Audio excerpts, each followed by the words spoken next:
वज़ीर आला सिंध सैयद मुराद अली शाह ने कहा है कि मौसमी तब्दीली के असरात पूरी दुनिया पर मरतब हो रहे हैं। वज़ीर आला सिंध सैयद मुराद अली शाह ने कहा कि पिछले हफ्ते KPK और गिलगित में बारिशों के बायस 400 अफराद जहाँ बहक हुए और लाहौर में दुनिया भर में बारिशों से शहर डूब गए। कराची में कल 12 घंटों के दौरान मजमूई तौर पर 200 मिलीमीटर या उससे ज़्यादा बारिश रिकॉर्ड की गई। शहर में पानी जमा हो गया, लेकिन अब देखें नाले बह रहे हैं। क्या नालों की सफाई रातों रात हुई है?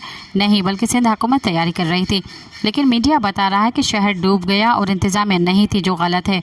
वज़ीर आला सिंध सैयद मुराद अली शाह ने कहा कि पूरी इंतजामिया बल्दियाती इदारे का अमला और मैं खुद सड़कों पर हूँ, आवाम की मदद कर रहे हैं, बारिश के पानी की निकासी कर रहे हैं। आज हमने आम तातील का ऐलान किया हुआ है, लेकिन लोग फिर भी बाहर निकले हुए हैं।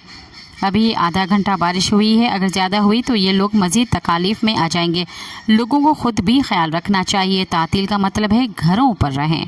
सब्सक्राइब कयो अवामी न्यूज़ HD खे ऐं ताज़ा तरीन ख़बरुनि लाइ ॾिसंदा रहो अवामी न्यूज़ HD।